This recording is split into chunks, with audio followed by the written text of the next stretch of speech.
Bueno, entonces, continuando con la agenda, ahora voy a presentar al padre Miguel Ángel López. Fray Miguel Ángel López nació el 13 de febrero, así que ya próximamente va a ser su cumpleaños.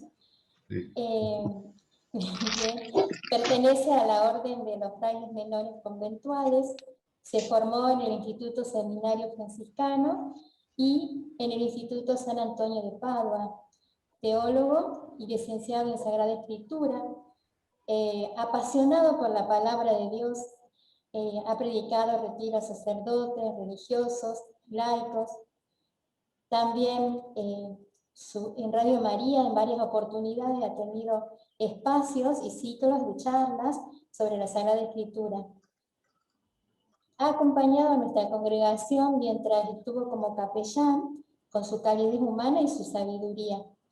Nos ha predicado en los retiros, que nos ha conectado con nuestra querida Madre María del Tránsito. Y de usted, Padre, recuerdo con mucho cariño cómo llamaba a Madre Tránsito, le decía la Tránsito, y usted siempre nos decía, no saben el tesoro que tienen, ¿no? Actualmente reside en la comunidad de Olta, en la provincia de La Rioja. En esta oportunidad, el Padre sigue acompañándonos con sus reflexiones, y hoy de manera especial haciendo sus aportes de la carta encíclica Fratelli Tutti del Papa Francisco. Bienvenido, Padre, a este encuentro. Le agradecemos su disposición y también el don que el Señor le ha regalado para compartir esto tan rico del Papa Francisco para nosotros. Gracias, Padre, y lo escuchamos.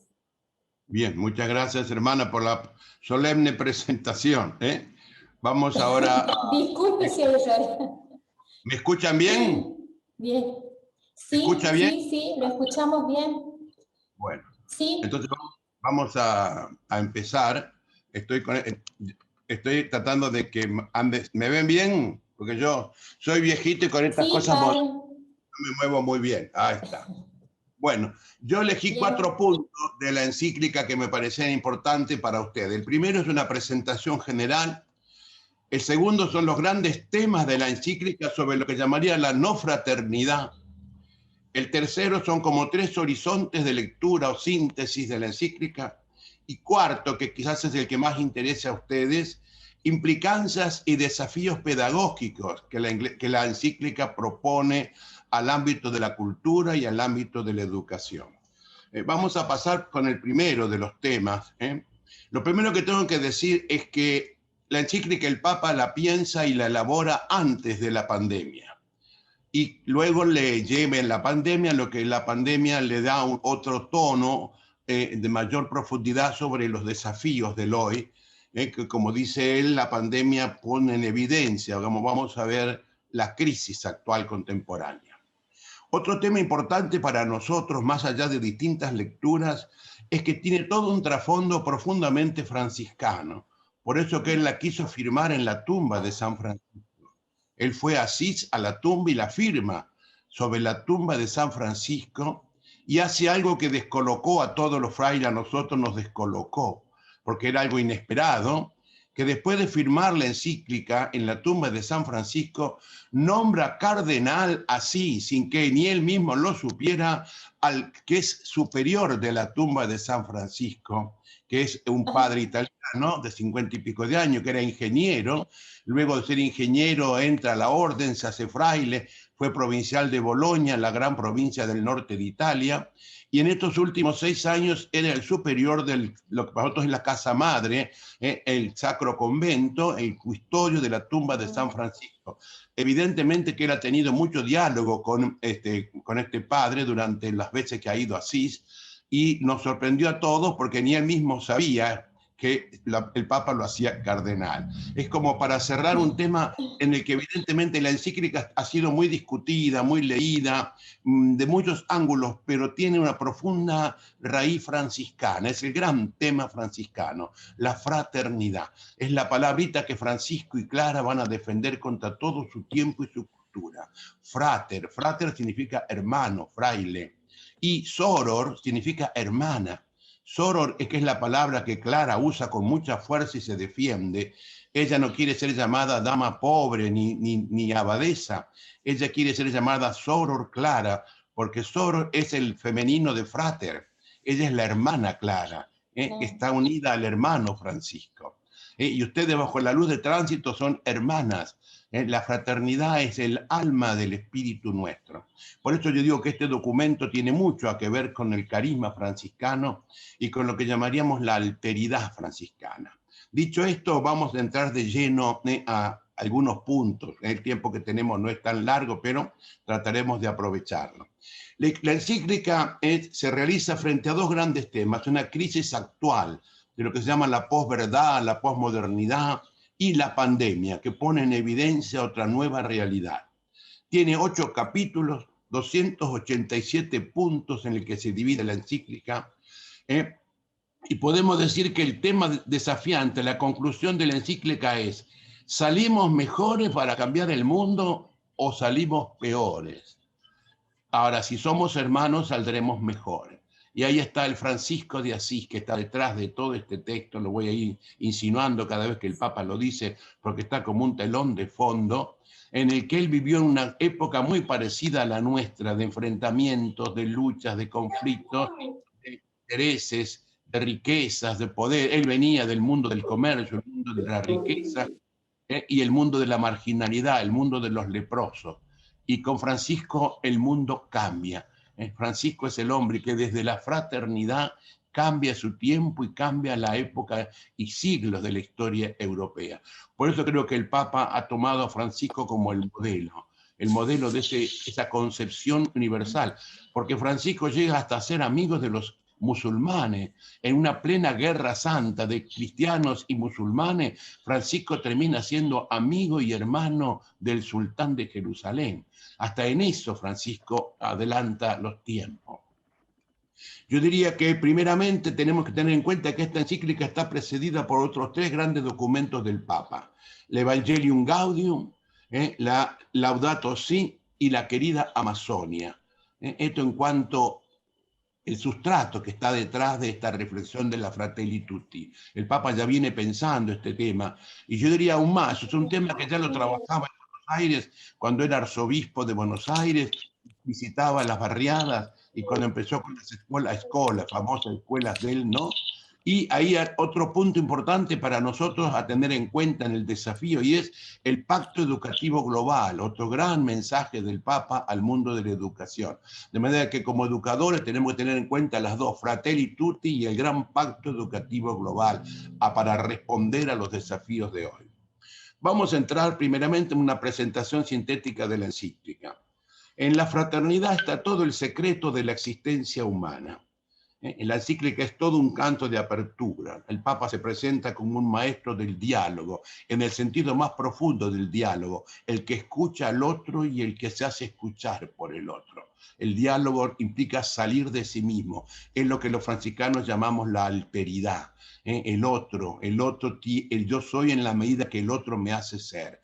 El diálogo franciscano presupone esto: yo no soy sin el otro me permite ser. Y el diálogo es lo que me permite la comunicación con el otro, la alteridad con el otro. Es un gran testamento social también del Papa Francisco, porque recoge y sintetiza todos los documentos, como decíamos, anteriores. El primer documento profético del cuidado de la casa común. Fratelli Tutti es un nuevo llamado profético a recoger lo mejor de lo humano y a iluminar lo más dramático del humano. Se respira siempre amor que va más allá de las barreras. ¿Qué significa esta realidad en el tiempo en que estamos viviendo? Esta encíclica es un gran acto de apertura al diálogo con el mundo. Es interesante, si ustedes se recuerdan, en la Jornada de la Juventud, recién hecho Papa en Río de Janeiro, dijo 2 expresiones que a mí me llegaron porque lo conozco bastante personalmente al Papa. Dijo 2 expresiones que lo presentan. Quiero parroquias con las puertas abiertas hacia afuera. Y quiero colegios con las puertas abiertas hacia afuera. Y quiero que hagan lío. Esto que se tomó como romántico es un mensaje profético. Quiero una iglesia que salga al mundo, que dialogue.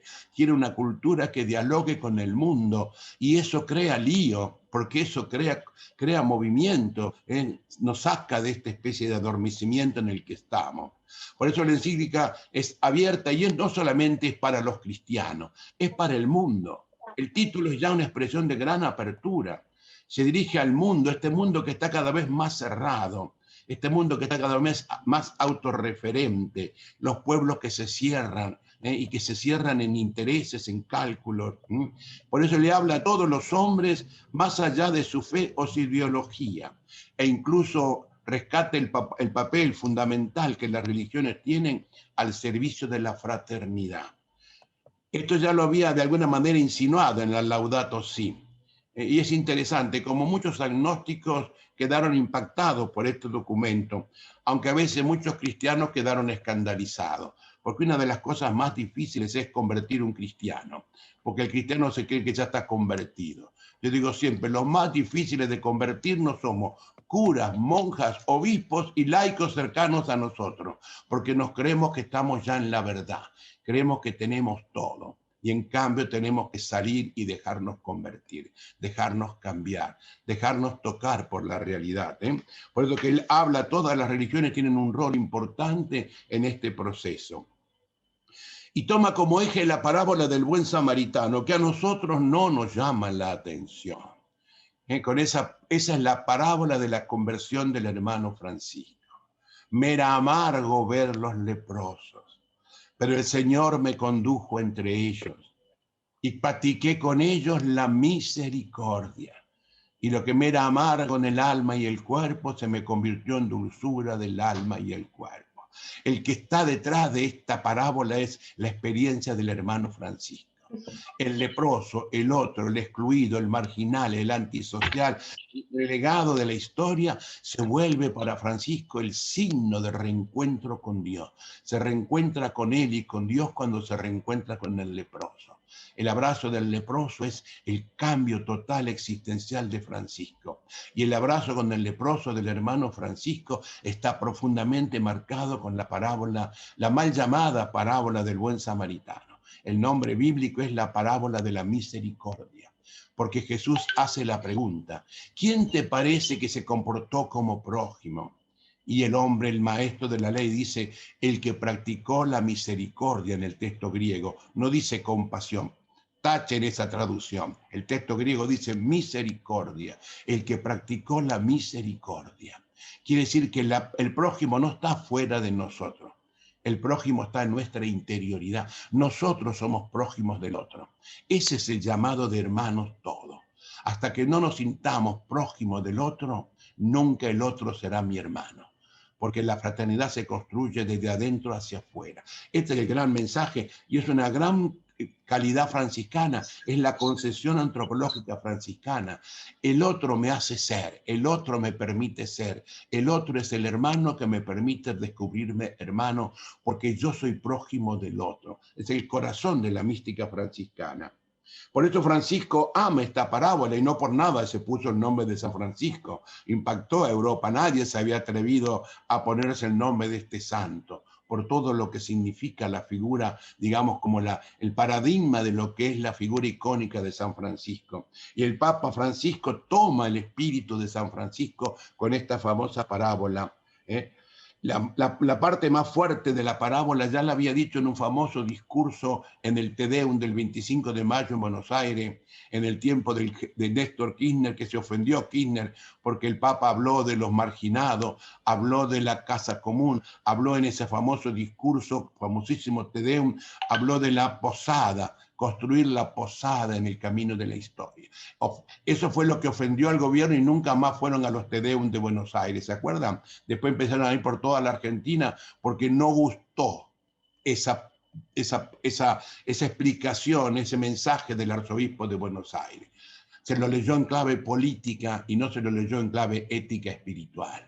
Y se lo consideró el enemigo número uno del gobierno actual. Fíjense que el Papa, después de tantos años, retoma el mismo tema y ahora lo universaliza. La parábola del buen samaritano, la parábola de la misericordia, es la perla de oro de la experiencia cristiana. Por eso hay que elaborar una fraternidad universal sin incorporar a los últimos, a los heridos, a los abandonados del camino, es imposible hablar de fraternidad.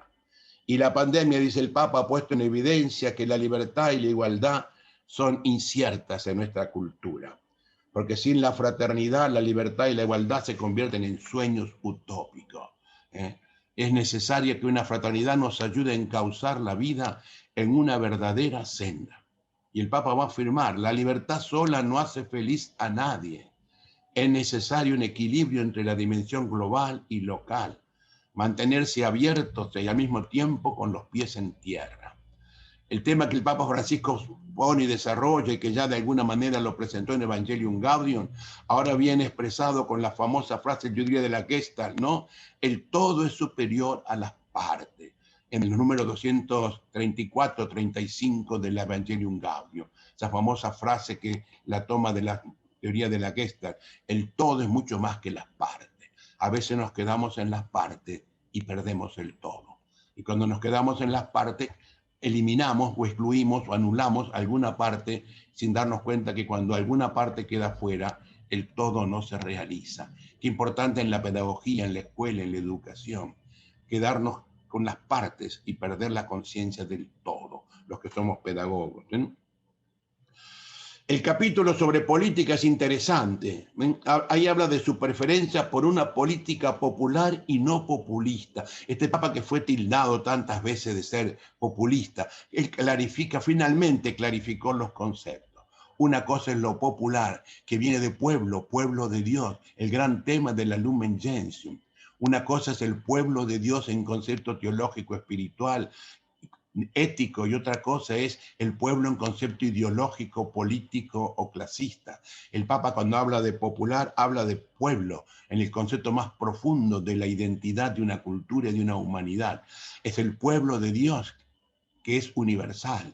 En cambio, el populismo, dice el Papa, y no tiene desperdicio cuando entra en este tema, el populismo más bien gira en torno a intereses, a repliegues, a cálculos, y muchas veces manipula y termina cosificando y destruyendo la fraternidad. Es muy interesante la clarificación que hace el Papa en este capítulo de la política, diferenciar popular de populismo. Son dos cosas completamente distintas. La fraternidad puede conocer ocasiones de rupturas, contestaciones, y entra en otro tema interesante, un tema tan argentino, la dificultad de la reconciliación. Y el Papa prefiere evitar la palabra reconciliación y él usa amistad social. Porque la palabra reconciliación muchas veces viene vista como negatividad, como que uno renuncia a la justicia, renuncia a la verdad, renuncia a los derechos. En cambio, la amistad social se coloca como en un sentido más amplio, donde está llamado al reencuentro, y un reencuentro que implica el perdón sin olvidar lo que sucedió. El perdón no es que no sucedió nada, el perdón es la capacidad de ir más allá de lo sucedido. Es una memoria lúcida, una discusión clara, honesta, donde no hay ocultamientos ni disimulos. El perdón tiene que ver justamente con esta realidad. Por eso él habla de paz social, habla más bien de pacto social o de amistad social, y evita la palabra reconciliación por todas esas connotaciones que tiene muchas veces esa palabra. Es como yo acá en el pueblo mío, cuando digo vamos a pedir perdón de los pecados, y le digo, ¿saben lo que son los pecados? Los pecados no son cosas que hacemos, el pecado es el desamor que tenemos. Cuando pedimos perdón de nuestros desamores. Pecado es igual a desamor, porque también la palabra pecado muchas veces está asociada a cosas. No, el pecado no son las cosas que hacemos. El pecado es el desamor que nos aleja del amor. Y Dios es amor. Cuando yo no tengo amor, estoy lejos de Dios. El pecado es esto. El pecado es ausencia de amor. El pecado es desamor. Bueno, un poco esto. La reconciliación cristiana no es olvido. La reconciliación cristiana es amistad social. Es reconocer todo, y solo cuando uno no niega, ni olvida, ni disimula el pasado, puede perdonar el pasado. Si no hay esto, dice el Papa, no puede haber un perdón, no puede haber un reencuentro social. Y la gran pregunta que se hace el Papa es ¿cómo saldremos de esta situación? ¿Mejores o peores? Y el Papa insinúa, algunos saldrán desesperados a consumir todo lo que no pudieron consumir en este tiempo de encierro. Y lo vemos, los jóvenes salen enloquecidos a recuperar lo que se ha perdido. Otros, en cambio, querrán recuperar el tiempo, el dinero, los bienes perdidos. Y otros, en cambio, se dejarán interpelar por esta realidad y se preguntarán por el sentido de la vida. El Papa nos invita a que estemos en este grupo, que no soñemos volver a recuperar lo perdido o volver a rehacer una sociedad que está enferma, sino que salgamos de esta situación mejores. Y esto es lo importante, es volver al amor como camino y como perspectiva. Dicho esto, pasamos al segundo. Esto es una visión global, evidentemente el tiempo que tenemos es muy breve. Yo diría ahora los grandes temas de la no fraternidad. El segundo tema que elegí para ir focalizando un poquito la encíclica. El primer gran tema es ideologías y conflictos. Un poquito el Papa ahora se detiene en cuáles son las grandes realidades que impiden que seamos hermanos. El primero es la historia está como retrocediendo hacia atrás. Surgen nacionalismos cerrados, exasperados, resentidos, agresivos. Una idea de unidad de pueblo crea formas de egoísmo nuevamente y se pierde el sentido social enmascarado bajo supuestas defensas de intereses nacionales, grupales, étnicos. Estamos como retrocediendo. De un mundo que parecía unirse, ahora es un mundo que tiende a encerrarse. El segundo punto es el mundo tras el coronavirus. Pasada la crisis sanitaria, la peor reacción sería una fiebre consumista, formas de autopreservación egoísta. Fíjense en lo que está pasando con la cuestión de las vacunas. Ahí aparece el egoísmo, el interés, el cierre. ¿Quiénes se van a vacunar? Los médicos y los enfermos. Resulta que se están vacunando los políticos. Los ancianos y los otros. Resulta que se vacunan los gobernadores, los que tienen poder, los que tienen plata. Ahí está. Aparece de vuelta el mismo tema, enmascarado en el bien común. No, yo tengo que vacunarme porque tengo responsabilidad. Es la máscara que cubre la verdad que está oculta. Eso es lo que el Papa habla de ese mundo escondido, enmascarado. El tercero son derechos sin frontera. Nadie puede quedar excluido y menos a causa de los privilegios que otros poseen, dice el Papa. Los límites y la frontera de los estados no pueden impedir que esto se cumpla. Es inaceptable que tengan menos derechos por ser mujeres. Inaceptable que el lugar de nacimiento o de residencia dé menos derechos o determine posibilidades más dignas de desarrollo. Son temas que los tenemos como internalizados, pero el Papa desde la perspectiva ética los cuestiona y dice, son derechos sin frontera, no hay frontera para los derechos. Otro punto son los migrantes, que a nuestro país le toca tanto. Los migrantes no son considerados dignos muchas veces. Se quiere que se vayan, que se los dejen, que se alejen. No los queremos a los migrantes.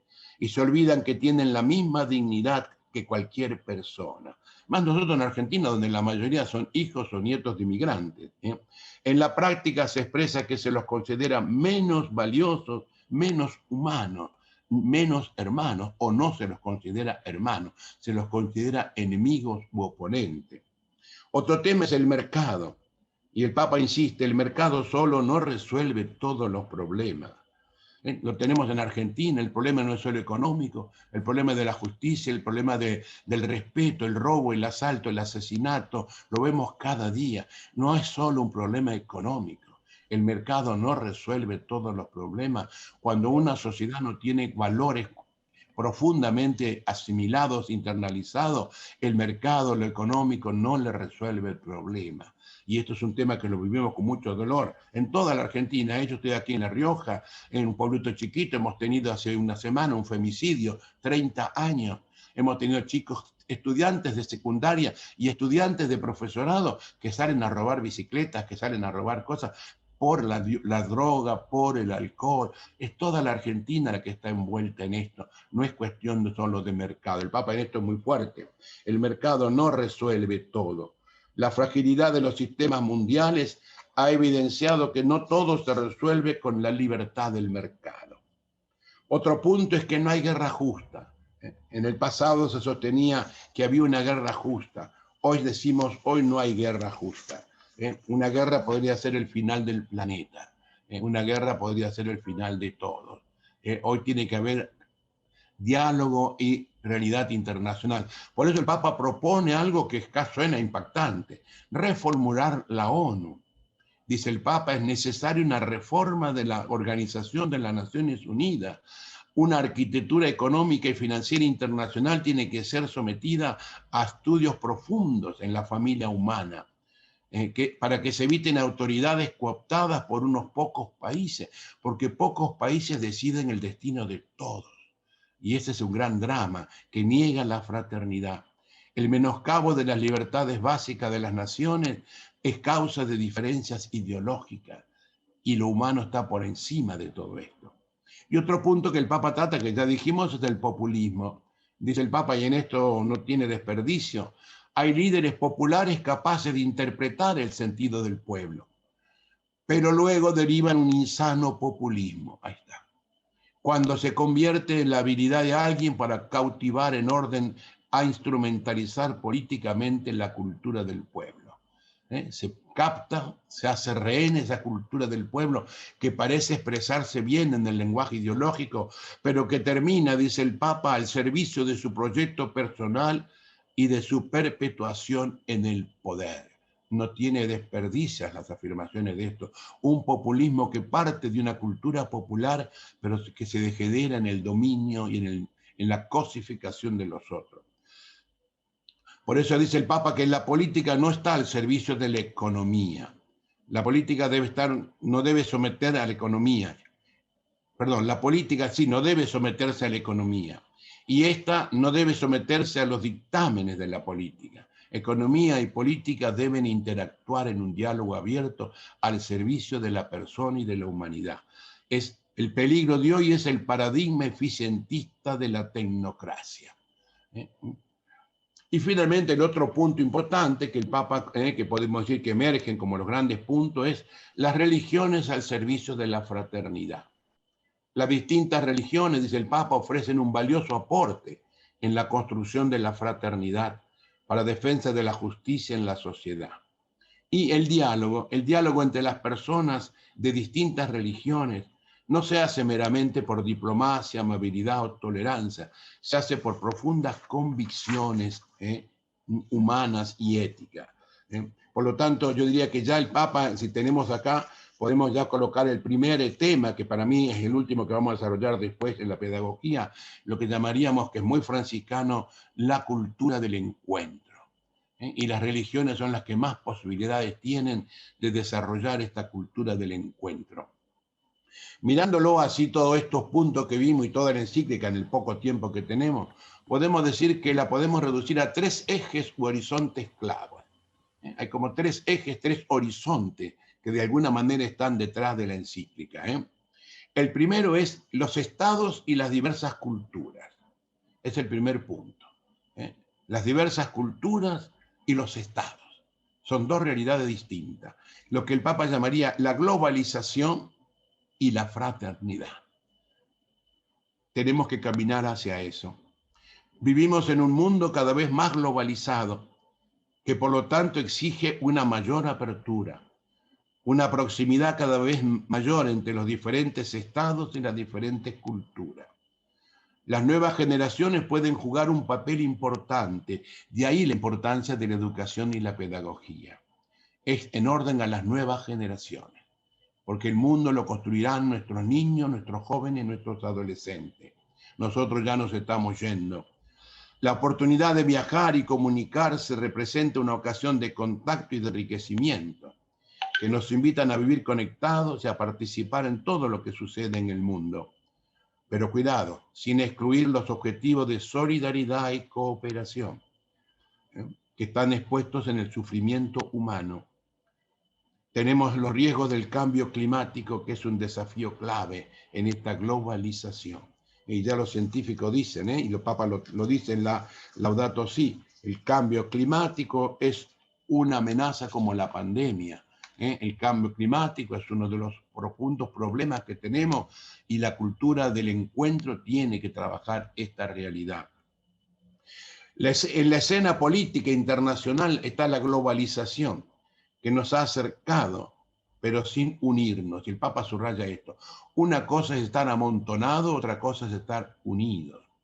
También en la educación podemos estar amontonados. Somos muy buenos amigos amontonados en la sala de profesores, muy buenos amigos amontonados hoy en un encuentro pedagógico, pero no estamos unidos, estamos amontonados. Y el Papa diferencia entre estar cerca y estar unido. Cuando hablamos de fraternidad, hablamos de unión, y la unión la posibilita el diálogo, y el diálogo es posible cuando hay cultura de encuentro, cuando yo me dejo encontrar por el otro y voy al encuentro del otro, en aquello que posibilita el encuentro o el no encuentro, que es la diversidad del otro. La diversidad del otro es lo que me posibilita o me impide el encuentro en la cultura del encuentro. Por eso el Papa... ¿Ahora sí? Por eso, ¿sí? ¿Cómo? Ah, me parecía que hablaba. Por eso el Papa cita, interesante, al patriarca ortodoxo Bartolomé y al gran imán Ahmad al-Tayeb como figuras inspiradoras de la encíclica, que recogen de alguna manera el famoso encuentro el año pasado interreligioso en Abu Dhabi. Es decir, el encuentro interreligioso tiene que llevarnos a este diálogo profundo.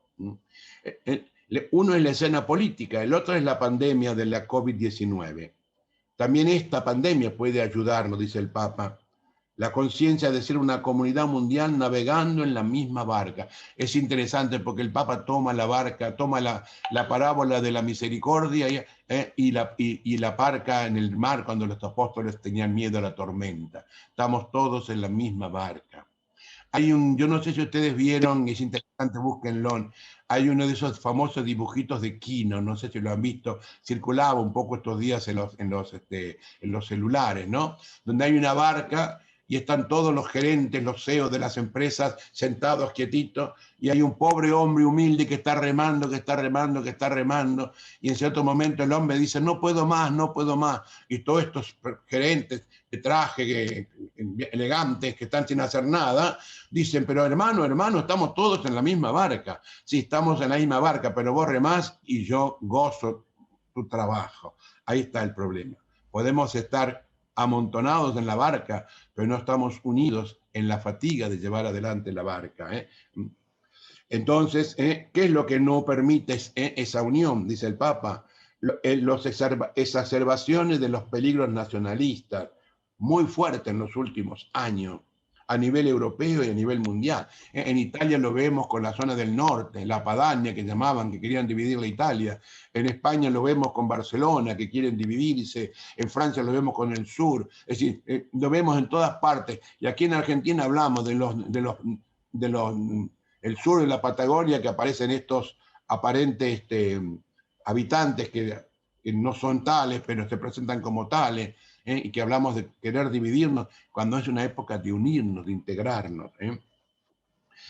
Estos son los grandes peligros, dice el Papa, y que tienen que evidenciar la necesidad de una hermandad mundial.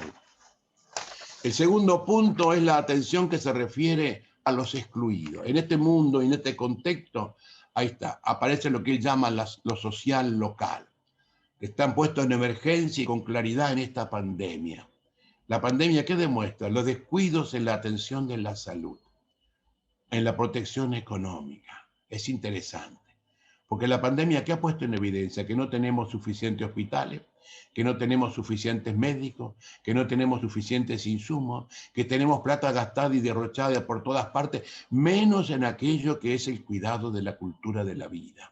Lo mismo la pandemia pone en evidencia que no tenemos los medios de la cultura, no tenemos escuelas adecuadas para esto, no tenemos los medios y los insumos para la pedagogía. Se ha puesto en evidencia que el dinero no se ha puesto en lo que es importante, la cultura de las generaciones nuevas y la cultura de la salud y la cultura de la casa común. La plata se ha derrochado en otras cosas y pone en crisis el sistema económico. Los excluidos, la pandemia pone en evidencia a los excluidos como el gran signo de interrogación. Cuando termine la pandemia, ¿volveremos a cometer el mismo error o tendremos mejores hospitales, mejores médicos, mejores docentes, mejores escuelas, porque eso es lo importante, ahí vamos a invertir. Este es el gran tema. Y un tema que el Papa ya usaba como obispo, los descartados, los que ya no sirven en la cadena de producción y de consumo, que todavía no son útiles. Los no nacidos, eliminemos el niño en el seno materno, o eliminemos a aquellos que nos sirven, los ancianos. El problema de la pensión y la jubilación son un peso para el Estado, no son el premio para quienes dieron la vida en la construcción del Estado. Son las grandes verdades que emergen con fuerza en este momento. Los pobres, los discapacitados, los considerados inferiores por su etnia o por su género, pueden ser muchas veces objetos de forma moderna de esclavitud. Lo que yo llamo los rehenes de la política, los rehenes de los planes sociales, los rehenes de las mesas comunitarias, porque no tienen otra manera de sobrevivir. Y el Estado, en vez de haber creado las formas y los canales dignitosos, crea formas dependientes bajo lo que el Papa llama, entre comillas, el populismo cultural. Son grandes, habría que leer bien la encíclica para darnos cuenta la carga y la denuncia social que tiene a todo nivel, porque esto es universal. Esta encíclica no ha sido escrita para Argentina, ha sido escrita para el mundo entero. La India, el África, la Europa misma. Europa tiene los que llaman los extracomunitarios. Los extracomunitarios muchas veces son para los europeos lo que los migrantes son en nuestros países sudamericanos. Ahora se ha prestado mucha atención a las directivas económicas eficaces para el crecimiento, pero no se tuvo en cuenta el desarrollo humano integral, otro aspecto importante. Personas excluidas con las que todos entramos en contacto en nuestra vida ordinaria, pero que sin embargo no estamos atentos a la dignidad de ellos olvidada. Partes de la humanidad, dice el Papa, parecen sacrificables en beneficio de una selección que favorece a un sector humano digno de vivir sin límite. Todo para uno y nada para otro. No se considera ya a las personas como un valor primario que hay que respetar y amparar. Se las descarta, se las elimina, se las ignora. Un segundo punto, horizonte amplio, es lo que podríamos llamar la comunicación en peligro. La cultura del diálogo, la cultura del encuentro implica la comunicación. Pero esta realidad está relacionada con el redescubrimiento de los demás como un regalo en la atención comunicativa. Y aquí también, una cosa es sentirse obligado a vivir juntos y otra cosa muy diferente es apreciar la riqueza y la belleza de la vida común y de la interrelación fraterna. Hay que buscar y cultivar juntos la creatividad de la fraternidad. La fraternidad es un producto de trabajo, es una artesanía, dice el Papa. No basta estar juntos, es necesario trabajar para construir esta fraternidad. Y los riesgos son justamente un excesivo individualismo. Estamos en una cultura tremendamente individualista, cada vez más replegada sobre sí. Y cada vez, sobre todo en nuestra juventud y nuestra niñez, ustedes que son docentes, cada vez más solitaria, cada vez más en la soledad. Por eso cada vez más infeliz. Por eso crecen y crecen las adicciones de todo tipo, porque lo que está vacío es el corazón, está vacío el sentido de la vida. Yo le digo a la gente en mi comunidad aquí, nos preocupamos por el estuche y no por lo que está adentro, sin darnos cuenta que el estuche no es lo que hace feliz a nadie. Lo que hace feliz es lo que está dentro del estuche. El estuche siempre guarda algo precioso. Nosotros hemos convertido nuestro cuerpo en un estuche y hemos descuidado lo precioso que está en nuestra interioridad. Y a eso se refiere el Papa cuando habla de esta individualidad egocéntrica y autorreferente, que nos ha creado una incapacidad de comunicación. Ustedes fíjense, es interesante observar, todos están con el aparatito celular, todos están mandando mensajes y recibiendo mensajes, están amontonados uno al lado del otro, pero incomunicados, no hay comunicación. El peligro de la incomunicación atenta a la relación fraterna, porque para ser fraterno tengo que dialogar, tengo que encontrarme, dejarme encontrar. Y cuando no hay comunicación es imposible la cultura del encuentro. Otro tema importante es, dice el Papa, entre los jóvenes es perder la dimensión de la comunicación. Los medios de comunicación digitales pueden exponer al riesgo de la dependencia, del aislamiento y la progresiva pérdida de contacto con la realidad. Vivimos en un mundo virtual, en un mundo fantasioso, en un mundo irreal, porque eso es lo que nos da la virtualidad. Las conversaciones digitales no pueden reemplazar a las de proximidad física y a menudo pueden quitar espacio y tiempo para la reflexión y la escucha. Lo vemos tanto hoy en la educación. No se puede prescindir del contacto personal, presencial. No son los aparatos los que nos humanizan los humanos. Solo en el contacto con los humanos podemos humanizarnos.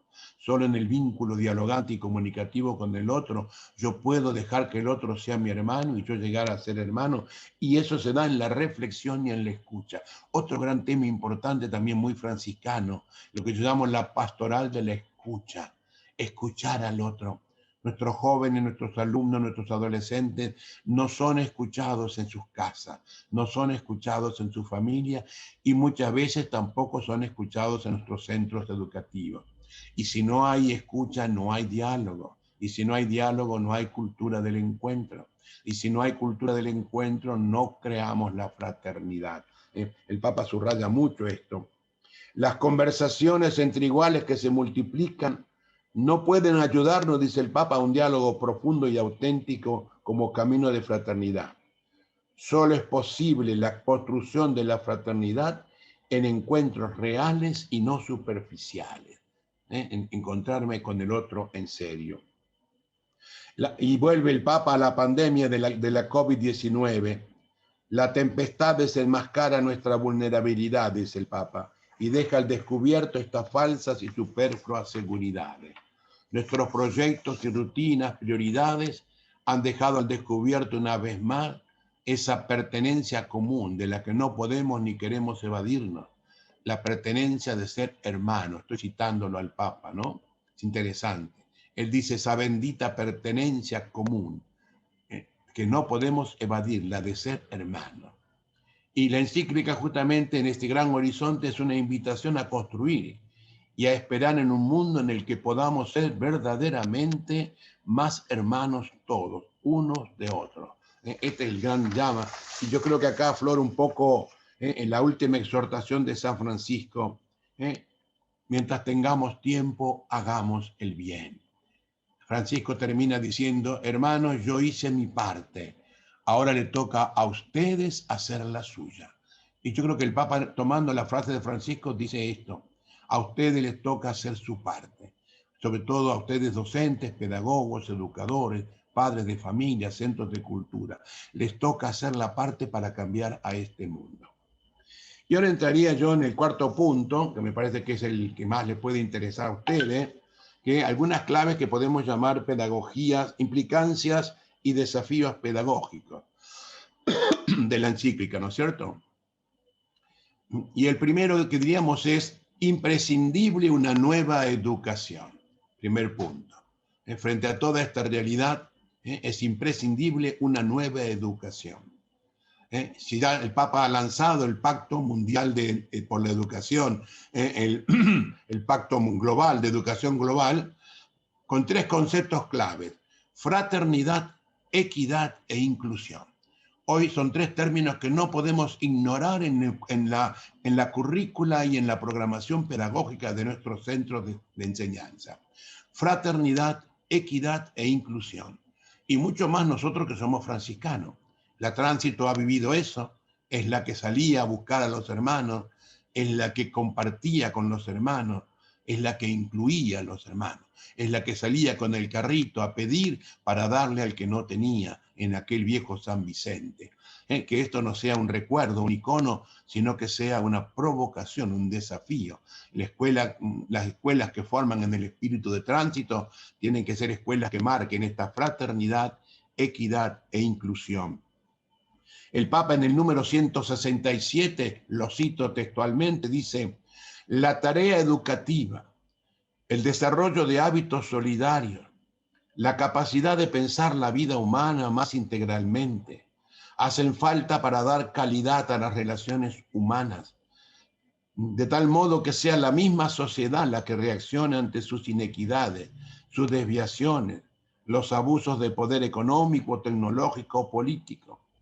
Hay visiones liberales que ignoran este factor de la fragilidad humana e imaginan un mundo que responde a una determinada orden que de por sí solo podría asegurar el futuro y la solución de todos los problemas. La tarea educativa justamente es dedicarse a transmitir estos no valores que hacen la no fraternidad. Un segundo punto que el Papa pone como desafío es aprender a ser hermanos, aprender a construirnos como hermanos. Es lo que alimenta la auténtica libertad e igualdad humana. Para ser realmente iguales tenemos que ser libres y eso es lo que nos permite la fraternidad. Por lo tanto, la libertad como la igualdad están orientadas hacia el amor. Y acá aparece el gran tema de la misericordia. El amor es el que me permite ser igual que el otro y sentirme hermano del otro. Cito al Papa en el número 104. Dice el Papa, tampoco la igualdad se logra definiendo en abstracto que todos los seres humanos son iguales. Esto lo decimos. Es un abstracto, dice el Papa, sino que es el resultado del cultivo consciente y pedagógico de la fraternidad. Yo diría, esto lo pondría como desafío para ustedes. El cultivo consciente y pedagógico de la fraternidad. Se los dejo como una pregunta para que lo trabajen. ¿En qué medida nosotros queremos construir una fraternidad con nuestros alumnos y nuestra familia? ¿Cuál es el cultivo consciente y pedagógico de esta fraternidad? Y dice el Papa, los que únicamente son capaces de ser socios crean mundos cerrados. Es interesante. Si somos socios es un mundo cerrado. Solamente si somos hermanos seremos un mundo abierto, seremos familia. Otro puntito que el Papa subraya, los educadores tienen la tarea de formar a los nuevos samaritanos del siglo XXI. Es necesario que nuestros estudiantes asimilen un profundo sentido de la empatía y la cercanía con el otro. Formar parte de una ciudadanía global. No se trata de poseer solamente saberes técnicos y multidisciplinarios. Muchas veces nuestros centros educativos se preocupan de esto, del nivel de la cultura técnica o disciplina, o lo cognitivo, lo que da prestigio. No. Tenemos que formar una ciudadanía capaz de desarrollar la capacidad de ver y apreciar al prójimo como su hermano. Este es el gran desafío de la cultura que el Papa quiere de los colegios católicos o religiosos en todos los órdenes, independientemente de la fe a la que pertenezca. Cito al Papa en el 114 de su encíclica.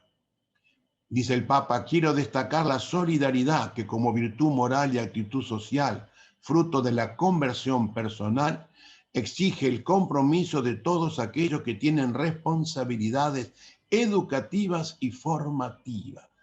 Claramente apunta el Papa, aquellos que tienen responsabilidad educativa y formativa. Las familias llamadas a una misión educativa primaria imprescindible. Los educadores y los formadores, que en la escuela o en los diferentes centros de asociación infantil y juvenil tienen la ardua tarea de educar a los niños y a los jóvenes, están llamados a tomar conciencia de que su responsabilidad tiene que ser con las dimensiones morales, espirituales y sociales de la persona. Yo diría otro puntito para que trabajen. En esta cultura de la fraternidad y del cultivo, ¿qué espacio ocupan las dimensiones morales, espirituales y sociales en la currícula de nuestros centros educativos? Porque no se trata de hacer algo paralelo, se trata de cristianizar y evangelizar el contenido curricular. Uno de los errores en la educación ha sido hacer una especie de, yo digo, esquizofrenia. Por un lado los contenidos cognitivos y por otro lado los contenidos espirituales. Y hemos creado como una esquizofrenia existencial. No. Los valores morales, espirituales, sociales, éticos van incluidos en la transmisión de la currícula, de los contenidos científicos y técnicos, porque ahí está presente el futuro. Por eso dice, no, el Papa habla de quienes se dedican al mundo de la cultura y de los medios de comunicación, tienen también una responsabilidad en el campo de la educación y la formación de la sociedad contemporánea. Formación y comunicación cada vez más extendida. El Papa puntualiza estas cuestiones. Un cuarto punto, yo diría como desafío, sería la migración, que interpela nuestra fe y nuestros valores.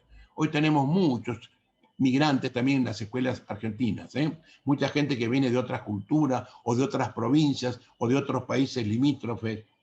La educación debe ser un instrumento para vivir la amistad social, la apertura al otro, y no llenarnos de miedos y de rechazo al otro y ver al otro como enemigo o como competitivo. La paz social, dice el Papa, es trabajosa artesanal, al 217. Por eso tenemos que generar, y él lo dice claramente, una cultura del encuentro. Lo que vale es generar procesos de encuentro, procesos que construyan un pueblo que sabe recoger la diferencia. Armemos a nuestros hijos con las armas del diálogo, dice el Papa. Enseñémosles la buena batalla del encuentro, al 217. Yo le diría de trabajar este número 217, que es la cultura del encuentro. Nuestros colegios tienen que ser esto, dice el Papa, generadores de procesos de encuentro, que construyen un pueblo que dialogue y que se encuentra en las diferencias. Otra preguntita que les podría quedar para trabajar en grupo: ¿cómo es la cultura del encuentro, los procesos de encuentro en la educación de nuestros centros? Otro punto es recuperar el ambiente del barrio. Es interesante. Cuando yo leía esta parte de la encíclica, me recordaba eso que el Papa decía en Río de Janeiro: quiero escuelas con las puertas abiertas hacia afuera. Muchos centros educativos tienen interacciones mínimas o inexistentes con su entorno cercano. Y esto se opone a la cultura del encuentro. Un centro educativo tiene que dialogar con su entorno, con los vecinos, con la gente que vive en torno al espacio físico y material del centro de estudio. Muchas veces el Papa lo dice, nuestros centros educativos tienen mínimas interacciones o inexistentes con su entorno. No saben lo que pasa fuera de los muros del colegio, no saben lo que pasa fuera del muro de la universidad. No hay un diálogo abierto con el mundo. Por eso el Papa lo llama eso colegio con puertas abiertas hacia afuera. El colegio tiende, por estructura sociológica, a ser autorreferente, a cerrarse sobre sí mismo. Dice el Papa en el número 152, el vecindario, donde cada uno siente espontáneamente el deber de acompañar y ayudar al vecino. Ahí se viven las relaciones de cercanía con notas de gratuidad, solidaridad y reciprocidad. Un nosotros barrial, me encanta la expresión. Tenemos que construir un nosotros barrial. El colegio es el colegio del barrio y el barrio se siente identificado con el colegio. Hay un diálogo, una fraternidad mutua entre el barrio y el colegio y el barrio. Un nosotros barrial. Pero las visiones individualistas, continúa el Papa, se traducen en las relaciones entre países. El riesgo de vivir cuidándonos unos de otros, viendo a los demás como competidores o enemigos peligrosos. Quizá fuimos educados en ese miedo y en esa desconfianza, y por eso tenemos que superarlo. Tenemos que ir a otra mirada, a otra perspectiva. Diremos en cristiano, que convertirnos, convertir nuestro concepto, que para nosotros franciscanos es fundamental. No se es comunidad franciscana si no se vive constantemente construyendo la fraternidad. O entre ustedes la sororidad. Si no se construye constantemente esto, se corre el riesgo de vivir como vecinos amontonados. Podemos estar en un mismo convento, pero son vecinos amontonados. Y entonces el convento funciona como un hotel. Cada uno en su cuarto, pero cada uno tiene su vida. El otro no existe más que para trabajo. El otro no existe más que para hacer un proyecto educativo. El otro no existe más que para comer juntos. No, el otro existe porque yo sin el otro no existo.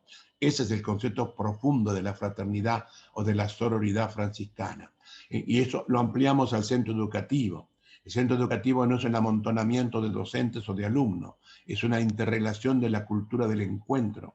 Es un proceso justamente de crear alteridad con el otro y de integrar y no excluir ninguna diversidad. Es tratar de, al contrario, de enriquecernos con la diversidad de los otros y de enriquecer a los otros con nuestra diversidad. Si hablamos de una cultura en el pueblo, eso es más que una idea, dice el Papa al 216. Incluye las ganas, el entusiasmo, una forma de vivir que caracteriza a ese conjunto humano. Hablar de cultura del encuentro significa que como pueblo nos apasiona intentar encontrarnos, buscar puntos de contacto, tender puentes, proyectar algo que incluya a todos. En esta cultura del encuentro, en esta cultura del pueblo, hay una crítica que yo vengo haciendo hace muchos años, y que sueno como una voz en el desierto. La Argentina debe ser el único país en el mundo, de los que yo conozco, y conozco mucho, ustedes saben que conozco mucho, he viajado mucho. La Argentina debe ser el único país en el mundo en que su memoria histórica la convierte en fines de semana de gasto, economía y paseo. Ninguna fiesta patria se celebra el día de la fiesta patria. O se lo hace el día antes, o se lo hace el día después, pero no se transmite a los niños, a los jóvenes, la identidad nacional del pueblo. La Argentina es el único. ¿Y por qué? Porque damos feriado para que vayamos a hacer vacaciones, gastemos plata, disfrutemos. Es la política de la economía. El mercado es más importante que la identidad cultural y nacional. Y esto es bien de Argentina. No hay ningún... Yo me acuerdo en mi infancia, los 25 de mayo, los 9 de julio, íbamos a la escuela, desfilábamos, tomábamos el chocolate. Era impensable el 25 de mayo, el 9 de julio, el 20 de junio, no ir a la escuela y hacer la fiesta en la escuela y la familia iba a la escuela. Hoy no. Hoy hacemos el acto el viernes antes o el lunes después, porque tomamos el fin de semana largo. Eso es bien de la Argentina. Eso es la negación de la identidad cultural como pueblo. Pero solo nosotros lo hacemos. Vayan a Europa, díganle a un italiano que a la fiesta nacional, díganle a un francés que el 14 de julio no se hace fiesta, díganle a un norteamericano que el 4 de octubre no se hace fiesta, díganle a un alemán que no se hace fiesta, díganle a un inglés que no se... No es cuestión de que estamos en el primer mundo, no son ni siquiera del cuarto mundo, es la negación de nuestra identidad nacional.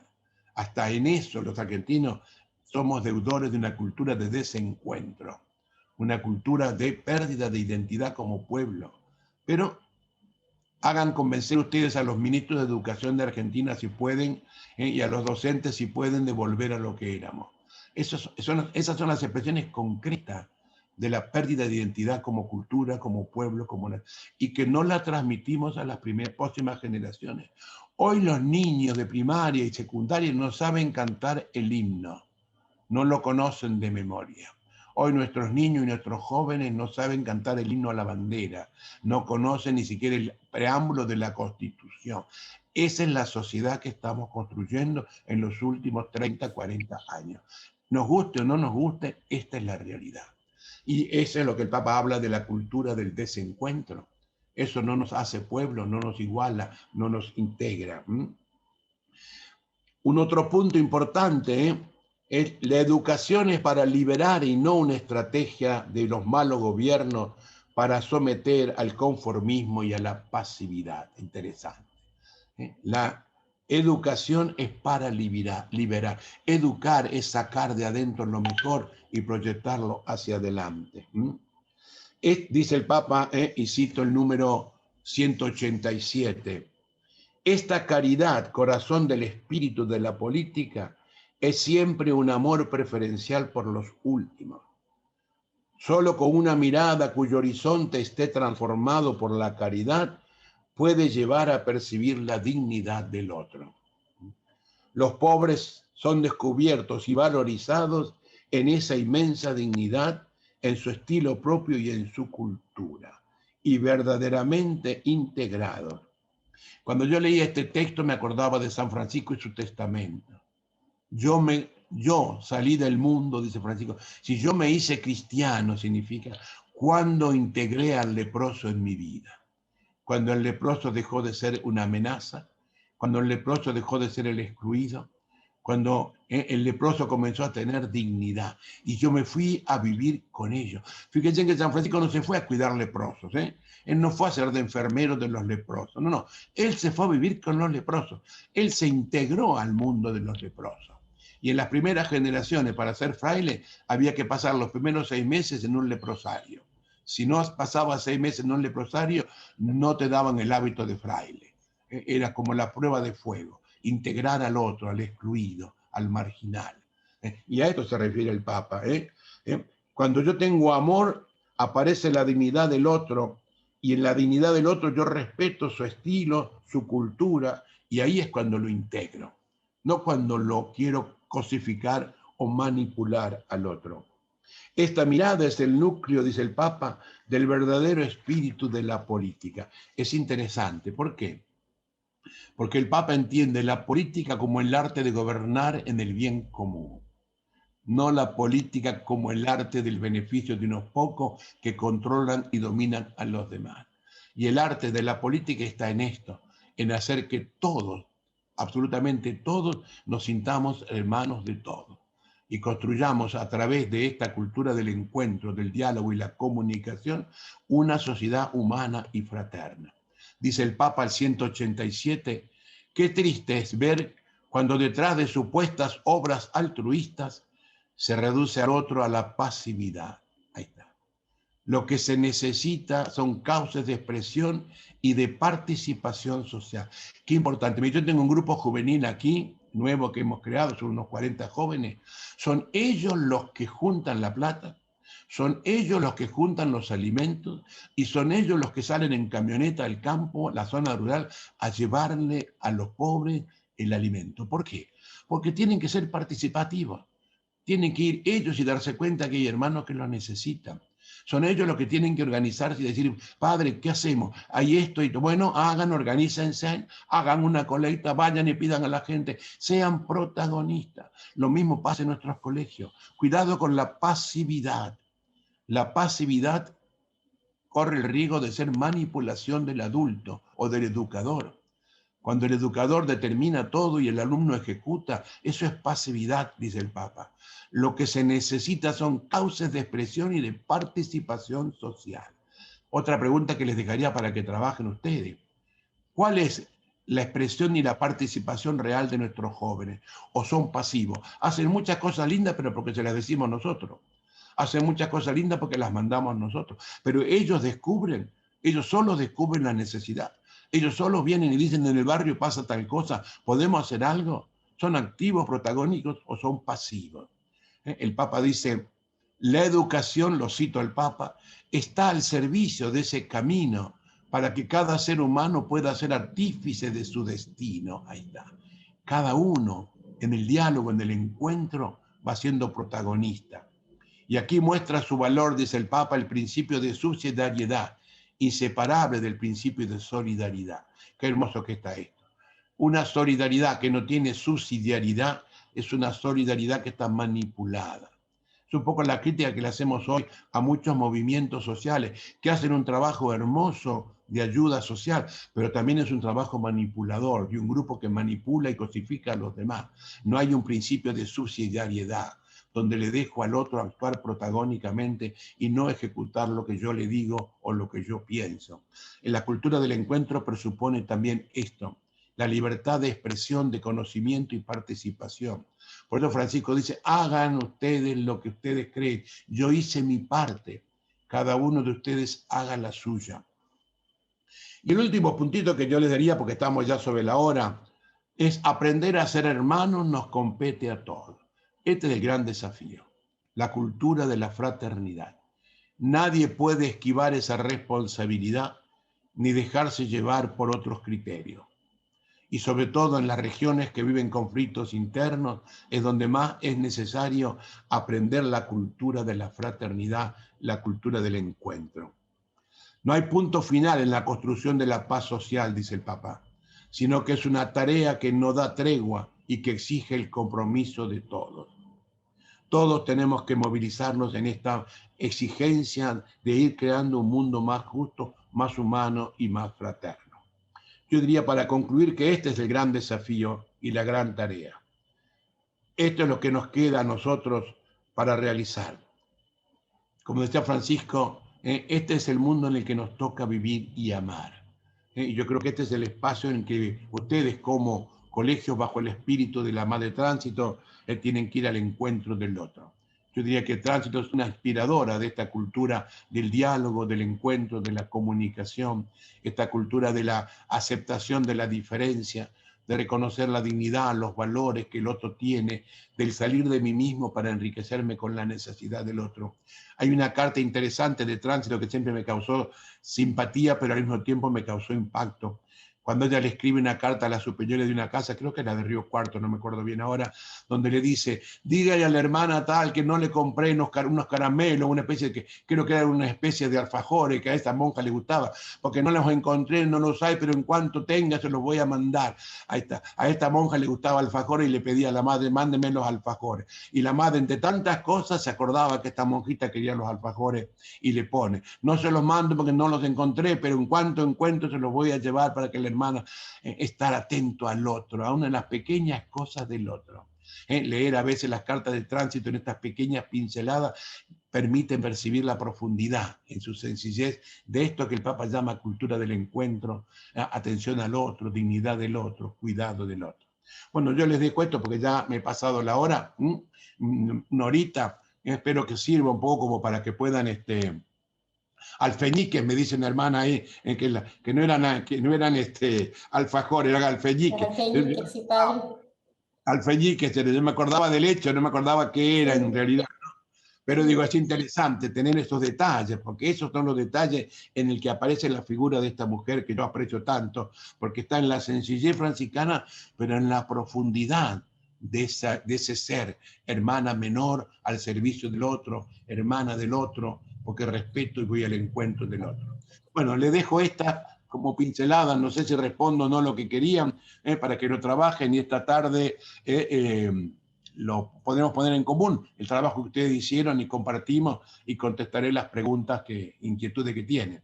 Yo les dejaría estos puntos que son como lo que me parece interesante. ¿En qué medida todo esto provoca nuestro ámbito pedagógico, educativo? Yo insistiría muchísimo en esto, en que todo esto tiene que entrar en la currícula transversalmente.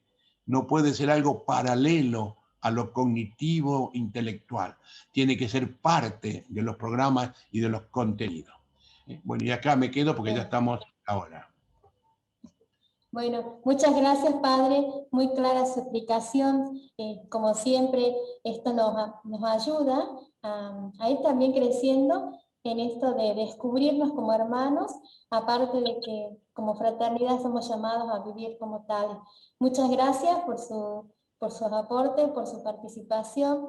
Esta tarde entonces nos vamos a volver a encontrar a las 17 horas. Bueno, hemos preparado una placa con algunas preguntas en relación a la encíclica, más las que ustedes han manifestado en la charla, ¿sí? Así que bueno,